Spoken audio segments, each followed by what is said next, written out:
Hello friends, कैसे हो आप सभी स्वस्थ मस्त जबरदस्त होंगे। मेरे प्यारे दोस्तों, आज हम पढ़ने वाले हैं समानता के अधिकार की कुछ आगे की बातें। तो जो समानता के अधिकार में जो समानता देखी जा रही है और समानता के साथ साथ कुछ आरक्षण देखा जा रहा है, तो मेरे प्यारे दोस्तों इसके बारे में हम आपको बता दें कि समानता का अधिकार तभी लागू हो सकता है जब नागरिक समान हो। नागरिक ही असमान है तो फिर समानता का अधिकार लागू होना मुश्किल है, इसीलिए ये भेदभाव देखा जा रहा है। तो मेरे प्यारे दोस्तों, आर्टिकल 14 में देखा विधि के समक्ष समानता और विधियों का समान संरक्षण। आर्टिकल 15 में स्कूलों में आरक्षण देखा और आर्टिकल 16 में सरकारी नौकरियों में आरक्षण। जो आगे जो सरकारी नौकरियों में जो आरक्षण दिया गया है, पदोन्नति में आरक्षण और पदोन्नति के साथ साथ क्रीमी लेयर, ऐसे शब्द जो देखे गए, और ओबीसी को जो आरक्षण दिया जाएगा 27%, आज हम उसके बारे में बात करने वाले हैं। तो मेरे प्यारे दोस्तों, मौलिक अधिकारों में यदि हम बात करें समानता के अधिकार की, समानता का अधिकार यही चल रहा है, समानता का अधिकार। समानता के अधिकार में जो आर्टिकल है वो 14 से लेकर के 18, 14 से 18, और आर्टिकल जो चल रहा था लास्ट में वो था 16(4). यानी ये जो आर्टिकल 16(4) है, अनुच्छेद 16 में 16(3) तक तो मूल संविधान में थे, लेकिन जो 16(4) है वो बाद में जोड़ा गया है, और बाद में जो जोड़ा गया है वो किसी संविधान संशोधन के द्वारा। तो मेरे प्यारे दोस्तों, ये जो 16(4) है ये प्रथम संविधान संशोधन, प्रथम संविधान संशोधन 1951 में जोड़ा गया। यानी प्रथम संविधान संशोधन 1951 में किया गया और 16(4) एक नई धारा जोड़ दी। जोड़ने के बाद में इसमें क्या किया गया कि SC, ST व पिछड़ा वर्ग को आरक्षण दिया गया। यानी आरक्षण दिया गया। आरक्षण ये जो दिया जा रहा है ये कहां पर दिया जा रहा है? लोक सेवाओं में। लोक सेवाओं में आरक्षण की व्यवस्था की गई। यानी 16(4) के अनुसार SC, ST व पिछड़ा वर्ग को लोक सेवाओं में यानी सरकारी नौकरियों में आरक्षण की व्यवस्था की गई। आरक्षण की व्यवस्था इनको की गई है, और ये पूछा जाता है कि सरकारी नौकरियों में आरक्षण का आधार क्या था। यानी आरक्षण का आधार क्या था सरकारी नौकरियों में? तो आधार आपसे पूछे तो आधार है अपर्याप्त प्रतिनिधित्व।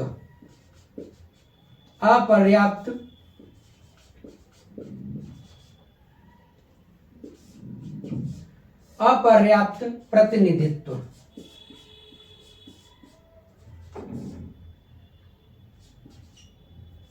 यानी सरकारी नौकरियों में जो आरक्षण का आधार है, यानी अनुच्छेद 15 में जो आरक्षण का आधार है वो है सामाजिक और शैक्षणिक पिछड़ापन, और सरकारी नौकरियों में जो आरक्षण का आधार है वो क्या है? अपर्याप्त प्रतिनिधित्व। यानी अपर्याप्त प्रतिनिधित्व का मतलब यह है कि सरकारी नौकरियों में इनकी कमी है। इनकी पूर्ति करने के लिए ये रिजर्वेशन दिया गया है। तो SC, ST व पिछड़ा वर्ग। मेरे प्यारे दोस्तों, ये जो अपर्याप्त प्रतिनिधित्व शब्द है इसको समाप्त करने के लिए संसद के द्वारा एक विधेयक लाया गया था, 117वां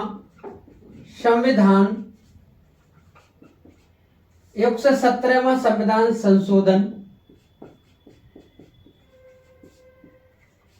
संशोधन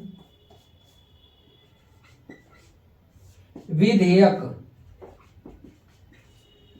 यानी 117वां संविधान संशोधन विधेयक लाया गया था 2012 में, और 2012 में ये किस लिए लाया गया था? अपर्याप्त प्रतिनिधित्व शब्द को समाप्त करने के लिए। यानी नौकरियों से, यानी लोक सेवाओं से अपर्याप्त प्रतिनिधित्व शब्द हटाया जाएगा। हटाने के लिए कौन सा विधेयक लाया गया? तो संसद के द्वारा लाया गया 117वां संविधान संशोधन विधेयक। विधेयक इसीलिए बोला जा रहा है क्योंकि यह अधिनियम नहीं बन पाया था।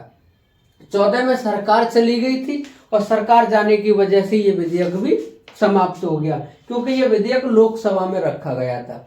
मेरे प्यारे दोस्तों, संविधान के संबंध में यदि हम बताएं आपको, कोई विधेयक लोकसभा में रखा गया है, लोकसभा से पास होने के बाद यदि वो राज्यसभा में जाता है, राज्यसभा उसको पास करती, उससे पहले ही यदि लोकसभा भंग हो जाती है, तो ऐसी स्थिति में वो बिल भी समाप्त माना जाता है। तो मेरे प्यारे दोस्तों, अपर्याप्त प्रतिनिधित्व शब्द को हटाने के लिए यह संविधान संशोधन विधेयक लाया गया और अपर्याप्त प्रतिनिधित्व शब्द नहीं हटा। वर्तमान में सरकारी नौकरियों में अपर्याप्त प्रतिनिधित्व है। तो आपसे कभी भी पूछे कि सरकारी नौकरियों में जो SC ST OBC को जो आरक्षण दिया जाता है, या सरकारी नौकरियों में जिस भी वर्ग को आरक्षण दिया जा रहा है, उसका आधार क्या है? तो उसका आधार है अपर्याप्त प्रतिनिधित्व।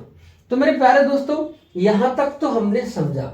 यदि हम यहां से आगे की बात करें तो मेरे प्यारे दोस्तों, ये जो शब्द देख रहे हैं पिछड़ा वर्ग, ये जो पिछड़ा वर्ग शब्द देखा जा रहा है, ये पिछड़ा है कौन?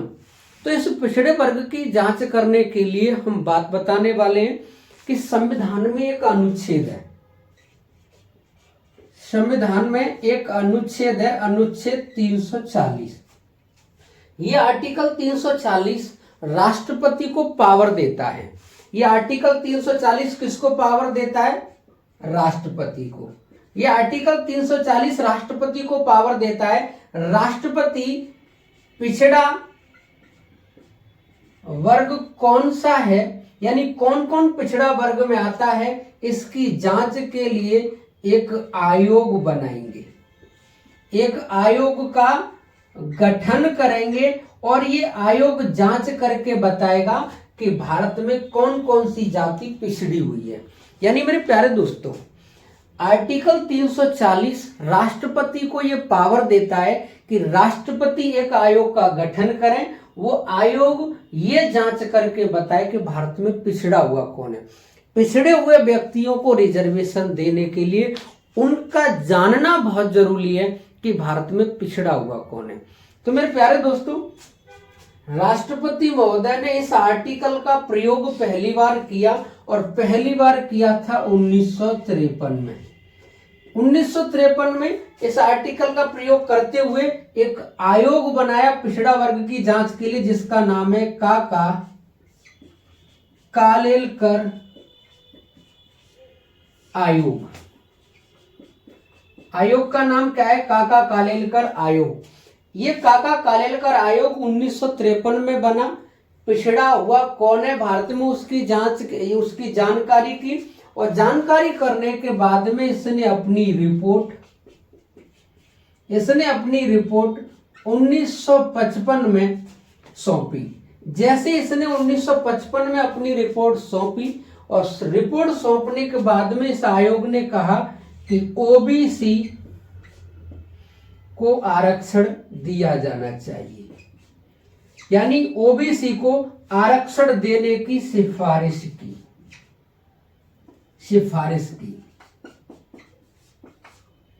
यानी मेरे प्यारे दोस्तों, अनुच्छेद 340 के अनुसार एक आयोग बना कि भारत में पिछड़ी हुई जातियां कौन सी हैं।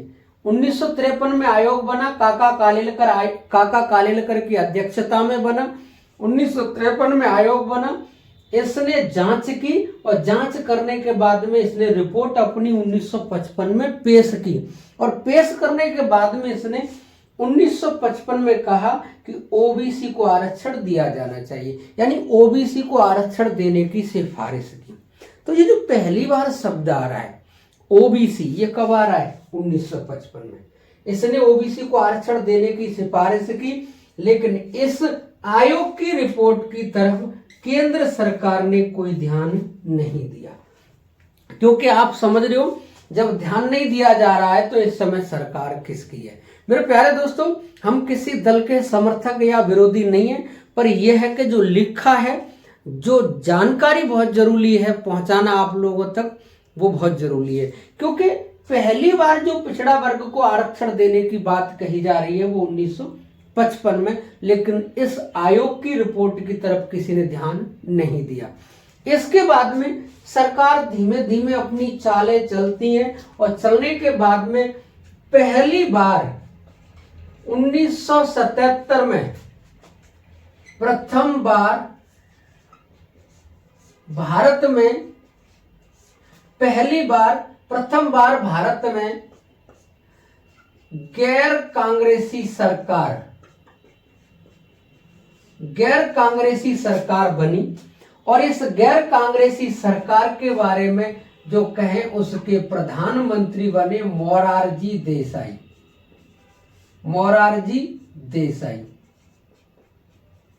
ये भी क्वेश्चन आता है कि भारत में सबसे पहले गैर कांग्रेसी प्रधानमंत्री कौन थे? तो सबसे पहले भारत में गैर कांग्रेसी प्रधानमंत्री कौन थे? यानी मोरारजी देसाई।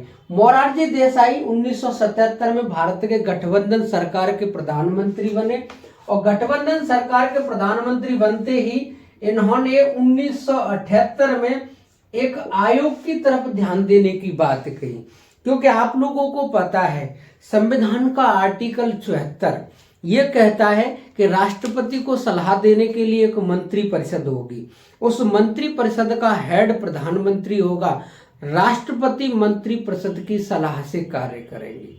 यानी ये आर्टिकल 74 में लिखा हुआ है। तो उस 74 आर्टिकल का प्रयोग करते हुए मोरारजी देसाई ने मंत्री परिषद के रास्ते से राष्ट्रपति से ये कहा कि आप एक आयोग का गठन कीजिए कि वो पता करे कि भारत में पिछड़ा हुआ कौन है। तो पिछड़े वर्ग की जांच के लिए दूसरा आयोग बना 1978 में, जिसका नाम था मंडल आयोग। आयोग का नाम क्या था? मंडल आयोग। इस मंडल आयोग ने अपना काम शुरू किया, अपना कार्य इसने शुरू किया 1 जनवरी 1979 को। यानी इसने अपना काम कब से शुरू किया? 1 जनवरी 1979 को। और इसने अपनी रिपोर्ट पेश की दिसंबर 1980 को। जैसे इसने अपनी रिपोर्ट 1980 में पेश की दिसंबर में, लेकिन ओबीसी वालों की किस्मत खराब। ओबीसी वालों की जो किस्मत खराब क्यों थी? क्योंकि जैसे ही इसने अपनी रिपोर्ट पेश की मंडल आयोग ने, और इस समय सरकार गिर गई। गठबंधन की सरकार थी, सरकार गिर गई। चुनाव हुआ दोबारा, और चुनाव जो हुआ उस समय दोबारा सत्ता में कांग्रेस आ गई। इंदिरा गांधी प्रधानमंत्री बनी देश की, और इंदिरा गांधी 1980 से 1984 तक प्रधानमंत्री रहीं। 1984 में इंदिरा गांधी की हत्या हुई। इंदिरा गांधी की हत्या होने के बाद में भारत भावनाओं में बहने वाला देश है। राजीव गांधी 1984 में भारत के प्रधानमंत्री बने। राजीव गांधी 84 से लेकर के 1989 तक भारत के प्रधानमंत्री रहे। भारत के प्रधानमंत्री रहे, बोफोर्स तोप घोटाले के चक्कर में सरकार चली गई। फिर केंद्र में फिर 1990 में चुनाव हुआ और सरकार बनी गठबंधन की। पुनः सरकार बनी गठबंधन की, और गठबंधन की सरकार कब बनी? 1990 में। पुनः गैर कांग्रेसी सरकार बनी दोबारा 1990 में, और प्रधानमंत्री बने वीपी सिंह। कौन बने प्रधानमंत्री? वीपी सिंह। और वीपी सिंह ने 1990 में उस मंडल आयोग की रिपोर्ट पर ध्यान दिया। उस मंडल आयोग की रिपोर्ट पर ध्यान दिया, और इस मंडल आयोग की रिपोर्ट के आधार पर ही ओबीसी को 27% आरक्षण दे दिया। यानी ओबीसी को केंद्र में 27% आरक्षण दे दिया। मेरे प्यारे दोस्तों, अगर आपसे कभी भी पूछ ले कि ओबीसी को जो आरक्षण दिया गया है 27%, वो किस आयोग की रिपोर्ट के आधार पर दिया गया है, तो जिस आयोग की रिपोर्ट की हम बात कर रहे हैं वो है मंडल आयोग। ये मंडल आयोग कब बना? 1978 में। इसने अपनी काम कब से शुरू कर दिया था? तो 1 जनवरी 1979 से। इसने रिपोर्ट दिसंबर 1980 में दी, लेकिन किस्मत खराब, ओबीसी की सरकार गिर गई। सरकार पुनः सत्ता में आ गई कांग्रेस, और कांग्रेस के आने की वजह से फिर टाइम लगा, फिर दोबारा गठबंधन की सरकार बनी 1990 में, और प्रधानमंत्री बने वीपी सिंह, विश्वनाथ प्रताप सिंह। ये प्रधानमंत्री बने। इन्होंने उसी मंडल आयोग की रिपोर्ट को देखा और उसी मंडल आयोग की सिफारिश पर ओबीसी को 27% आरक्षण दे दिया। मेरे प्यारे दोस्तों, यदि हम इस मंडल आयोग की बात करें, ये जो मंडल है इनका वाकई में पूरा नाम बीपी मंडल है, विंदेश्वरी प्रसाद मंडल। ये बिहार के जाने माने नेता हैं, बहुत कद्दावर नेता हैं। इन्हीं की अध्यक्षता में आयोग बना जिसे हम मंडल आयोग कहते हैं। इनका पूरा नाम है विंदेश्वरी प्रसाद मंडल। विंदेश्वरी प्रसाद मंडल, यानी इनका पूरा नाम क्या है? विंदेश्वरी प्रसाद मंडल, वीपी मंडल भी कहते हैं। तो ओबीसी को जो आरक्षण दिया गया है वो विश्वनाथ प्रताप सिंह की सरकार के द्वारा दिया गया है। यानी ओबीसी का यदि कोई मसीहा बन के आया तो वो कौन थे? विश्वनाथ प्रताप सिंह। विश्वनाथ प्रताप सिंह गठबंधन सरकार के प्रधानमंत्री थे। विपक्ष एकजुट हो गया, इनसे नाराजगी हुई कि इन्होंने जिसको टालते आ रहे थे इन्होंने वो कर दिया। तो इस वजह से विश्वनाथ प्रताप सिंह के खिलाफ अविश्वास प्रस्ताव लाया गया। अविश्वास प्रस्ताव लाया गया और अविश्वास प्रस्ताव से विश्वनाथ प्रताप सिंह को प्रधानमंत्री पद से हटा दिया। मेरे प्यारे दोस्तों, भारत में 1950 से लेकर 2025 तक अविश्वास प्रस्ताव कई प्रधानमंत्रियों के खिलाफ लाया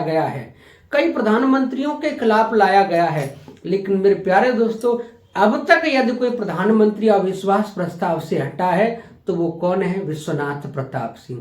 विश्वनाथ प्रताप सिंह भारत के पहले एकमात्र प्रधानमंत्री जो अविश्वास प्रस्ताव से हटे। अगर हम बात करें सबसे पहले अविश्वास प्रस्ताव किसके खिलाफ लाया गया, तो सबसे पहले की बात करें केवल लाया गया तो वो लाया गया था पंडित जवाहरलाल नेहरू के खिलाफ 1963 में। लेकिन अविश्वास प्रस्ताव से हटने वाला प्रधानमंत्री कौन है? विश्वनाथ प्रताप सिंह। मेरे प्यारे दोस्तों, जैसे इन्होंने ओबीसी को 27% आरक्षण दे दिया और इनकी सरकार गिर गई, चुनाव हुए 1991 में। हम आगे की बात करने वाले हैं, आप इसका स्क्रीनशॉट ले लीजिए। स्क्रीनशॉट ले लिया होगा। अब हम बात करने वाले हैं कि इस 27% ओबीसी को आरक्षण देने के बाद में जब विश्वनाथ प्रताप सिंह की सरकार केंद्र से चली गई तो फिर दोबारा चुनाव हुए 1991 में। जैसे दोबारा चुनाव हुए 1991 में चुनाव हुए और 1991 में राजीव गांधी की भी हत्या हुई थी। 21 मई 1991 को राजीव गांधी की हत्या तमिलनाडु के कोयम्बटूर में चुनाव प्रचार के समय पे हुई। लिट्टी आतंकवादी संगठन ने की। आपको पता है भारत भावनाओं में बहने वाला देश है। भले ही ओबीसी को 27% आरक्षण विश्वनाथ प्रताप सिंह ने दिया, लेकिन भारत भावनाओं में बहने के कारण पुनः कांग्रेस की सरकार भारत में बनी। जब कांग्रेस की पुनः सरकार भारत में बनी तो प्रधानमंत्री बने पीवी नरसिम्हा राव।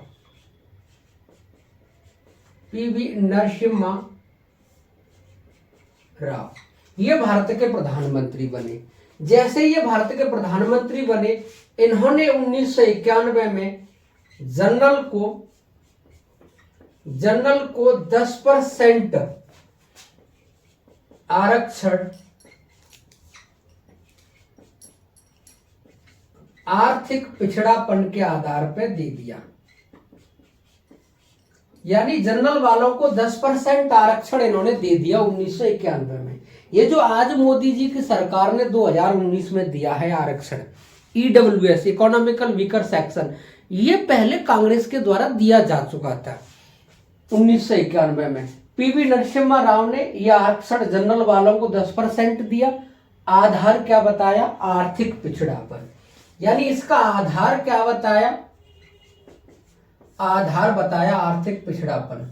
लेकिन हकीकत बात यह है जो 1991 में इन्होंने ईडब्ल्यू यानी जनरल वालों को 10% आरक्षण इसीलिए दिया ताकि यदि कोई इस आरक्षण को चुनौती सुप्रीम कोर्ट में दे तो ओबीसी को आरक्षण को भी सुप्रीम कोर्ट में चुनौती दे दे, तो नहीं तो लागू तो है ही है। तो मेरे प्यारे दोस्तों, जैसे इन्होंने जनरल वालों को 10% आर्थिक पिछड़ापन के आधार पर आरक्षण दिया, इन दोनों आरक्षणों को 1992 में एक केस था जिसका नाम था इंदिरा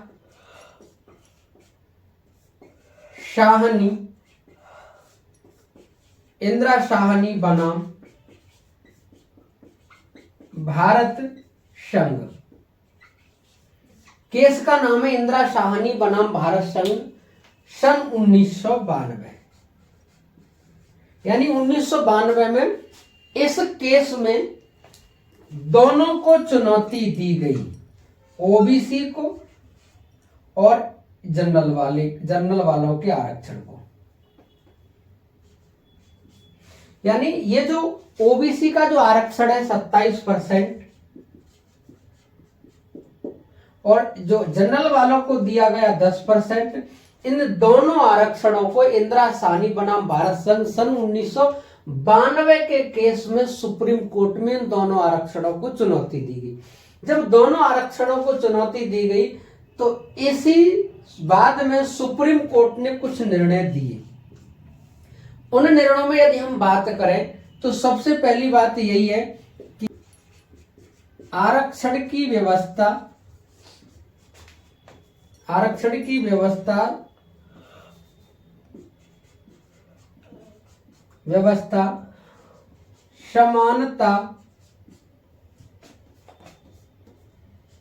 समानता की विरोधी नहीं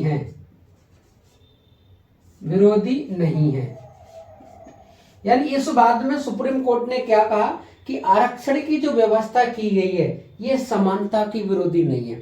समानता की विरोधी क्यों नहीं है? क्योंकि जब इंसान ही समान नहीं है, जब आपस में ऊंच नीच है, शैक्षणिक, सामाजिक या आर्थिक कुछ भी, तो जब ये सब कुछ है ऊपर नीचे, तो फिर समानता कहाँ है? तो इसका मतलब यह आरक्षण की व्यवस्था समानता की विरोधी नहीं है। ये इंदिरा शाहनी बनाम भारत संघ वाले केस में सुप्रीम कोर्ट ने कहा। दूसरा कहा आरक्षण का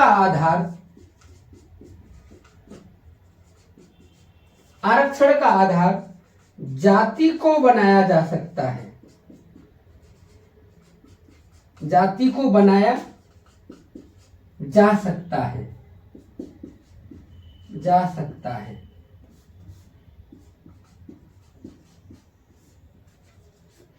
यानी आरक्षण जाति के आधार पर भी दिया जा सकता है, इसका मतलब यह है। तीसरा पॉइंट सुप्रीम कोर्ट ने यह कहा कि ये जो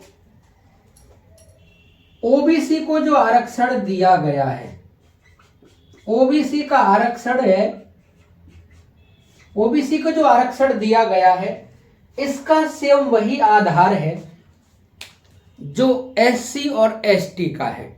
यानी ओबीसी को जो आरक्षण दिया गया है यह आरक्षण वैध है। वैध क्यों है? क्योंकि इसका जो आधार है वो एससी एसटी वाला ही आधार है। क्योंकि ओबीसी में जो पिछड़ी हुई जातियां हैं इसमें जो आधार है वो है सामाजिक और शैक्षणिक पिछड़ापन। ये सेम आधार एससी एसटी वाला है। तो जो ओबीसी को जो आरक्षण दिया गया है ये वैध है। यानी ओबीसी का आरक्षण वैध है, सुप्रीम कोर्ट ने इंदिरा शाहनी वाले केस में कहा था। उसके बाद में जो अगला पॉइंट आया वो ये कहा सुप्रीम कोर्ट ने कि ये जो जनरल वालों को जो 10% आरक्षण दिया गया है ये अवैध है। कैसा है? अवैध है।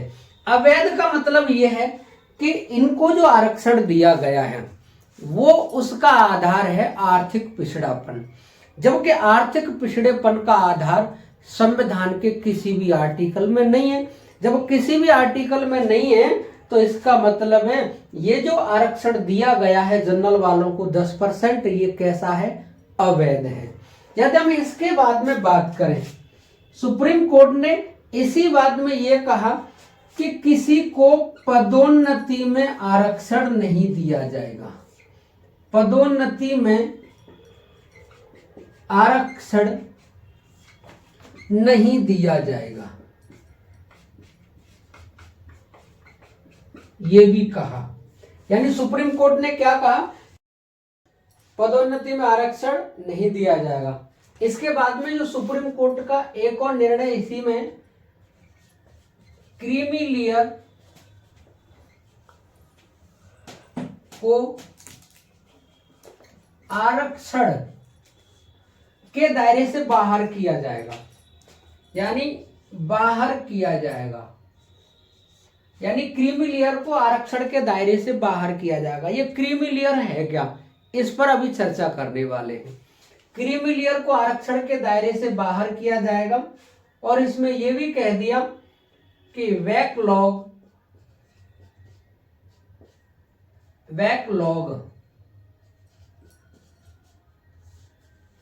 का कैरी फॉरवर्ड, यानी बैकलॉग का कैरी फॉरवर्ड नहीं किया जाएगा, नहीं होगा। यानी बैकलॉग का कैरी फॉरवर्ड का मतलब ये है कि जैसे कोई भर्ती निकलती है और उस भर्ती पूरी होते होते उसमें कुछ सीट जो आरक्षित थी वो भी खाली रह जाती हैं।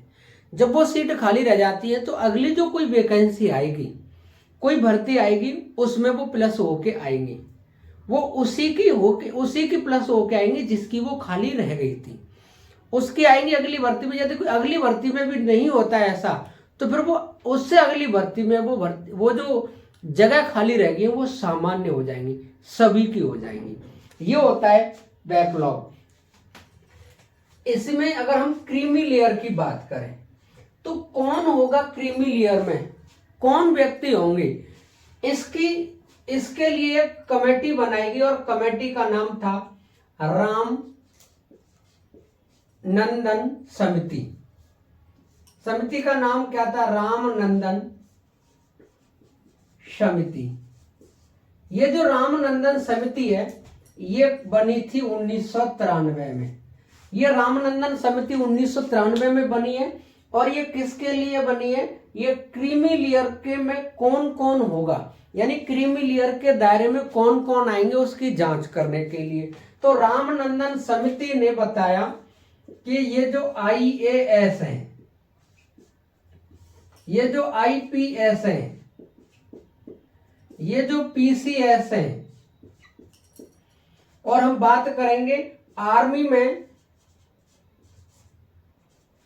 में कर्नल से ऊपर की जो पोस्ट होती है, कर्नल से ऊपर कि जितने भी अधिकारी होंगे ये सब क्रीमी लेयर में आएंगे। यानी क्रीमी लेयर में कौन आएंगे, जैसे इस रामनंदन समिति ने 1993 में ये जांच करके बताया कि क्रीमी लेयर के दायरे में कौन कौन होगा, IAS, IPS, PCS और कर्नल तथा कर्नल से ऊपर के रैंक के अधिकारी। और मेरे कहने का मतलब यह है, और वर्तमान में यह व्यवस्था है कि जो व्यक्ति इनकम टैक्स देता है वो क्रीमी लेयर के दायरे में है। तो मेरे कहने का मतलब ही यह है मेरे प्यारे दोस्तों कि इस इंदिरा साहनी वाले वाद में ये कुछ निर्णय दिए गए और इसमें कुछ एक दो निर्णय ये भी है कि आरक्षण की सीमा 50% से अधिक नहीं होगी, 50% से अधिक नहीं होगी। यानी ये भी इसमें निर्णय आया। तो इसमें ये जो निर्णय है सुप्रीम कोर्ट के, ये ध्यान देने योग्य है, क्योंकि कई बार पेपर में पूछा गया है कि किस बात में ये कहा गया सुप्रीम कोर्ट के द्वारा कि आरक्षण की सीमा 50% से अधिक नहीं हो सकती है। तो ये किस में कहा? इंदिरा साहनी वाले बाद में। और इसके बाद में ही सुप्रीम कोर्ट के फैसले को बदलते हुए मद्रास सरकार ने अपने यहाँ के नागरिकों को, अपने यहाँ के व्यक्तियों को 69% आरक्षण दे दिया। मेरे प्यारे दोस्तों, सुप्रीम कोर्ट के निर्णय को बदलते हुए संसद ने एक संविधान में संशोधन किया, 76वां, यानी 76वां संविधान संशोधन किया।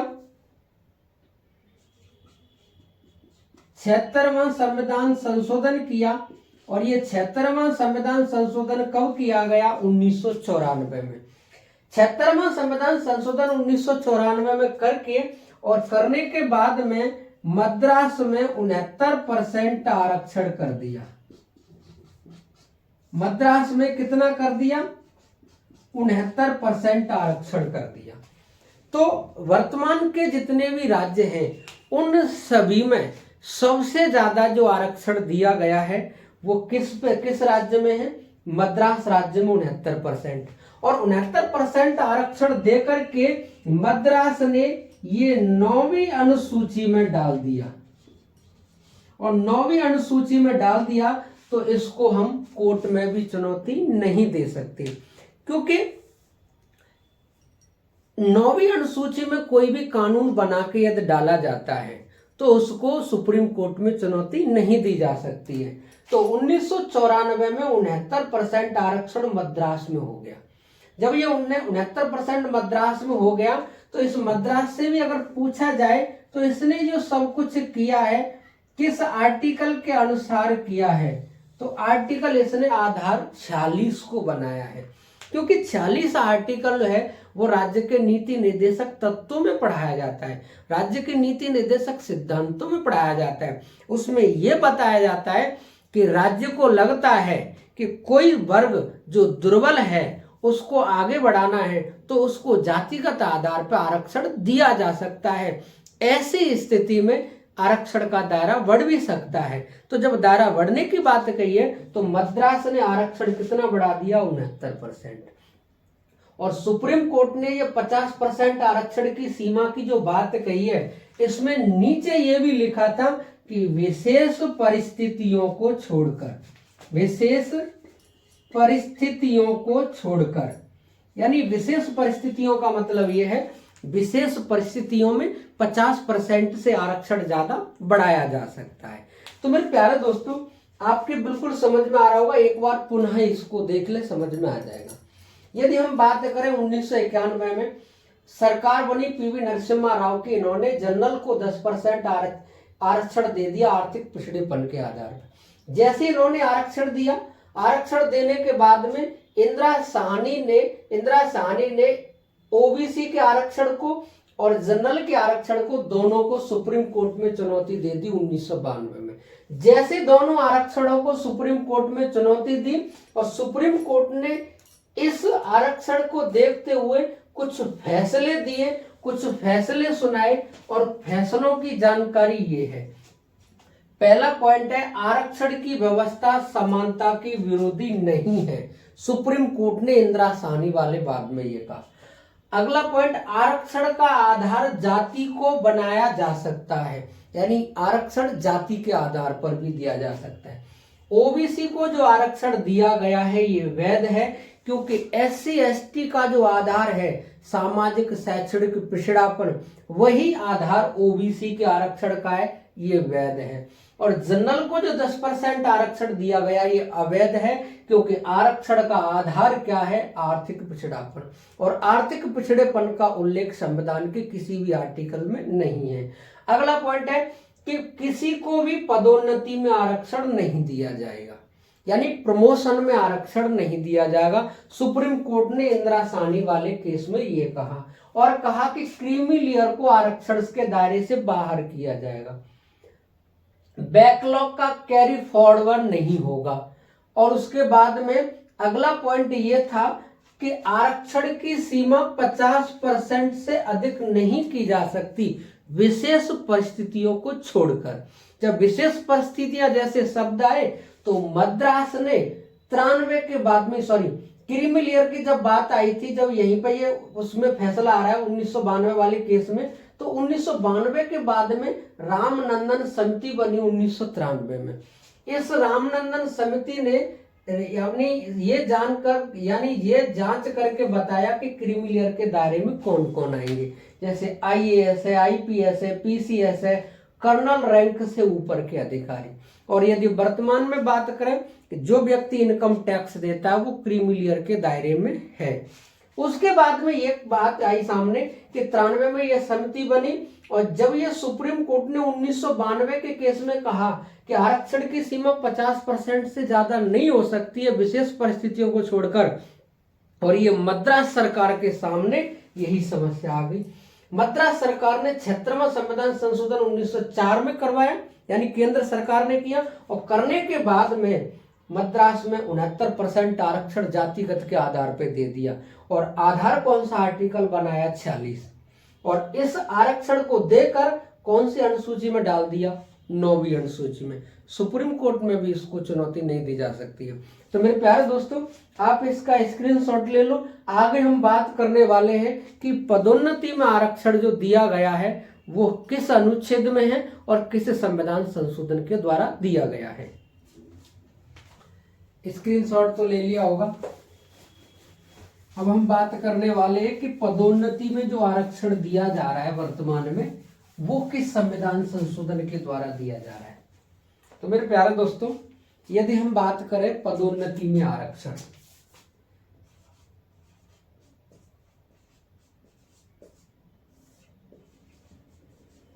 यानी पदोन्नति में आरक्षण की बात करें तो ये कब से दिया जा रहा है। तो पदोन्नति में आरक्षण की यदि हम बात करें तो ये जो दिया जा रहा है ये 1995 से कैसे, ये मतलब संविधान में एक संशोधन किया गया 77वां संविधान संशोधन किया गया, और 77वां संविधान संशोधन किया गया 1995 में। जैसे 77वां संविधान संशोधन किया और संविधान के आर्टिकल में एक कुछ नई धारा जोड़ी गई, यानी इस तरीके से 16(4) में क जोड़ा गया, यानी 16(4) जो है, जो SC ST और OBC को जो आरक्षण देने की बात करता है, उसमें यह शब्द जोड़ दिया गया कि 16(4) क के अनुसार SC तथा ST को पदोन्नति में भी आरक्षण दिया जाएगा, यानी SC ST को पदोन्नति में भी आरक्षण दिया जाएगा। यानी ये पूछा जा सकता है आपसे कि SC और ST को जो प्रमोशन में आरक्षण दिया जाता है वो किस संविधान संशोधन के द्वारा दिया जाता है। तो 77वां संविधान संशोधन 1995 के द्वारा। इसके बाद में यदि हम बात करें किस आर्टिकल में, 16(4) का या 16(4)A में दिया जाता है। इसके बाद में ये सरकार थी इस समय कांग्रेस की। किसकी सरकार थी? कांग्रेस की, क्योंकि कांग्रेस ने जो जनरल वालों को 10% आरक्षण दिया है उसको सुप्रीम कोर्ट ने अवैध कर दिया, और उसने ये भी कहा है 1992 वाले केस में कि पदोन्नति में आरक्षण नहीं दिया जाएगा। लेकिन केंद्र में सरकार किसकी? कांग्रेस की। केंद्र में कांग्रेस की सरकार ने क्या किया? वाहावाही लूटने के लिए इसने एक तरफ से खत्म किया, इसने दूसरी तरफ सुप्रीम कोर्ट के फैसले को बदलते हुए, और बदलने के बाद में इसने 77वां संविधान संशोधन 1995 में किया, और करने के बाद में इसने कहा कि SC और ST को हम पदोन्नति में भी आरक्षण देंगे। जब पदोन्नति में आरक्षण देने की बात आई, सरकार जाने के बाद में, और सरकार बनी बीजेपी की 1999 में। 1999 से 2004 तक अटल बिहारी वाजपेयी भारत के प्रधानमंत्री रहे। उन्होंने संविधान में संशोधन किया 85 85वां संविधान संशोधन किया गया और 85वां संविधान संशोधन करने के बाद 85वां संविधान संशोधन 2002 में किया गया, किया एक में लेकिन लागू 2002 में हुआ। 85वां संविधान संशोधन जैसे 2002 में किया गया, इस संविधान संशोधन के द्वारा यह कहा गया कि एससी और एसटी को जो पदोन्नति में आरक्षण दिया जाएगा, पदोन्नति में आरक्षण देते समय, प्रमोशन में आरक्षण देते समय वरीयता यानी वरिष्ठता या ज्येष्ठता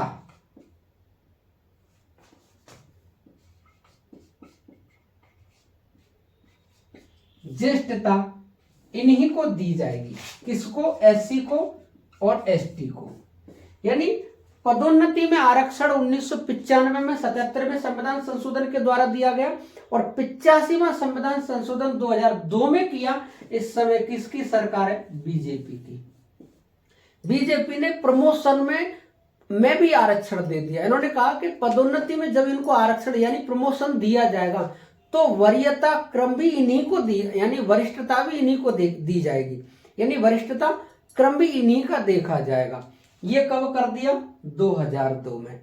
तो मेरे प्यारे दोस्तों, ऐसे आजकल क्वेश्चन आते हैं कि किस संविधान संशोधन के द्वारा क्या हो रहा है।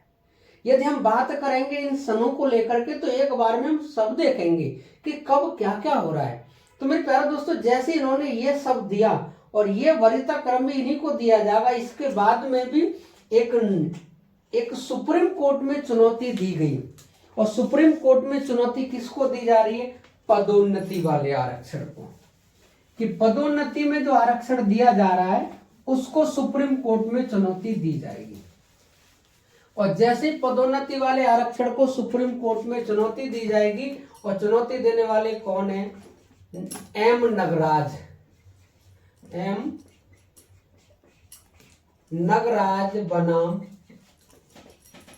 बनाम भारत संघ 2006। यानी पदोन्नति वाले आरक्षण को सुप्रीम कोर्ट में चुनौती किसने दी? एम नगराज बनाम भारत संघ सन 2006। जैसे इसको सुप्रीम कोर्ट में चुनौती दी गई और सुप्रीम कोर्ट ने पदोन्नति में आरक्षण देते समय तीन बातों की ओर ध्यान आकर्षित करने को कहा। पहली बात ये कि इनके पिछड़ेपन के जो प्रमाणिक आंकड़े हैं वो देखे जाएंगे। यानी जो आरक्षण दिया जा रहा है उसमें पिछड़ापन का प्रमाणिक आंकड़े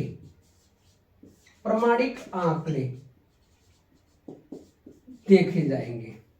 दूसरी बात ये थी कि ये भी देखा जाएगा कि सरकारी नौकरियों में अपर्याप्त प्रतिनिधित्व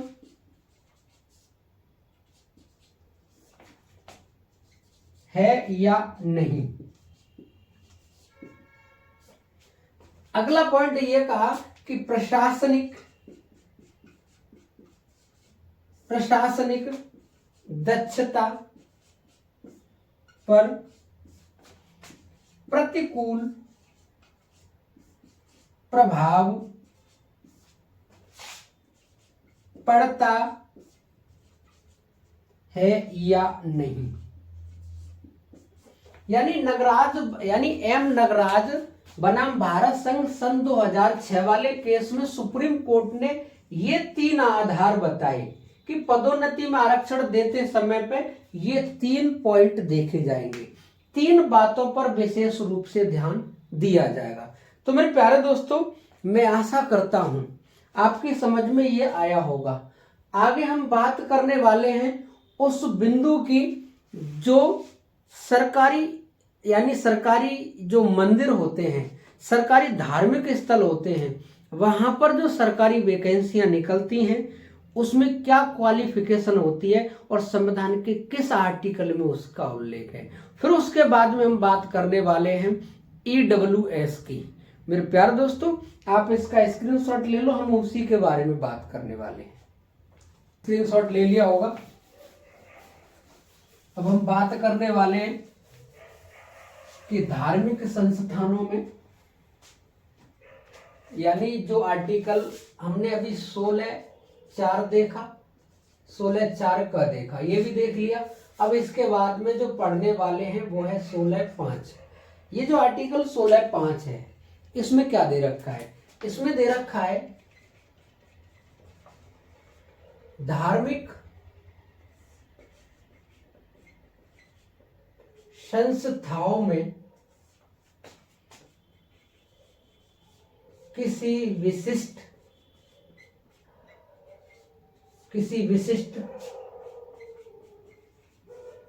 व्यक्ति की नियुक्ति,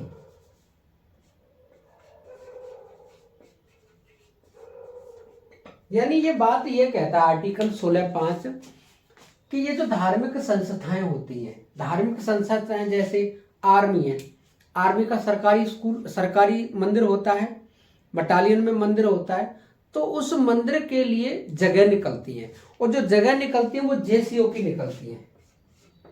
जेसीओ, ये जेसीओ की जो जगह निकलती है, इसमें अगर बात हिंदू धर्म की आस्था से जुड़ा यदि कोई मामला है या मंदिर है, तो वहां पर हम संस्कृत से उस व्यक्ति के पास एमए होनी चाहिए। क्या होनी चाहिए?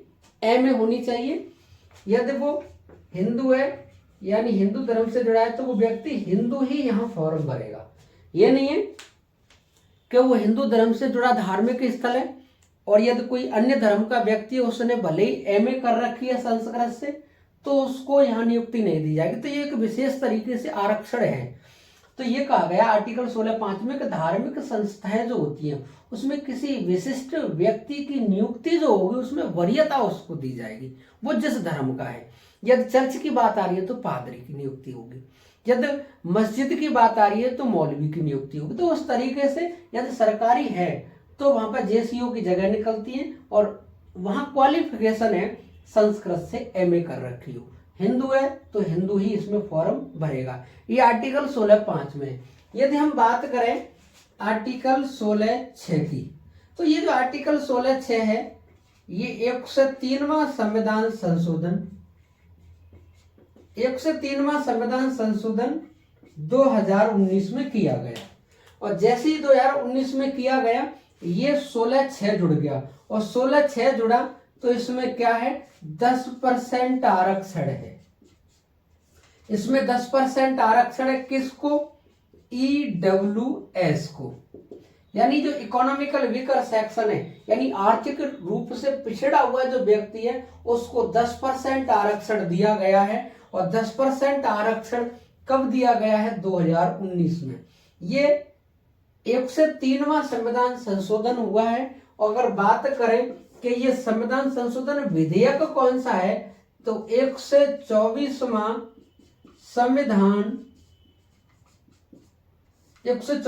संविधान संशोधन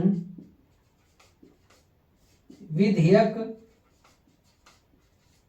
है, यानी 124वां संविधान संशोधन विधेयक है। और अधिनियम कौन सा है? 103वां। इसके अनुसार EWS 10% दिया गया है। इसके बाद में यदि हम लास्ट में बात करें, जो लास्ट पॉइंट है, उसके बाद में हम बात करें कि एक व्यक्ति है जिसका नाम है जयश्री लक्ष्मी पाटिल। जयश्री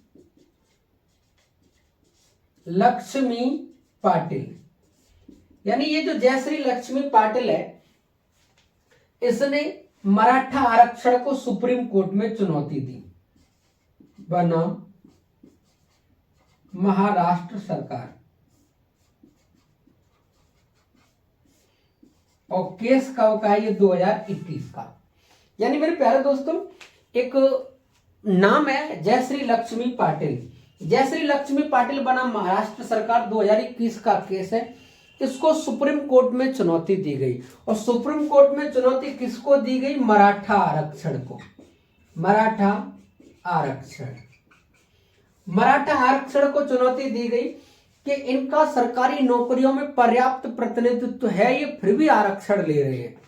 तो सुप्रीम कोर्ट ने इस केस की सुनवाई करते हुए कहा कि मराठाओं का सरकारी नौकरियों में पर्याप्त प्रतिनिधित्व है, इनको आरक्षण नहीं दिया जाएगा। तो मराठा आरक्षण को समाप्त कब कर दिया? 2021 में 5 मई को। 5 मई को मराठा आरक्षण को समाप्त किया गया है। ये क्वेश्चन भी पेपर में बनता है। मेरे प्यारे दोस्तों, एक छोटे से पॉइंट की बात कर ले। जो हमने इंदिरा साहनी वाला जो केस पढ़ा था, उसमें 9 जज की एक पीठ बनी, 9 जज बैठे थे उसमें, और उसके जो अध्यक्ष थे, यानी अध्यक्ष थे, उनका नाम था MN वेंकटचलैया। कौन थे? MN वेंकटचलैया। और ये MN वेंकटचलैया कौन थे? उस समय सुप्रीम कोर्ट के मुख्य न्यायाधीश। तो जब ये इंदिरा साहनी वाले वाद को जब सुप्रीम कोर्ट में चुनौती दी गई तो 9 जजों की पीठ बैठी। उस समय जो सुप्रीम कोर्ट के जो मुख्य न्यायाधीश थे वो थे MN वेंकटचलैया।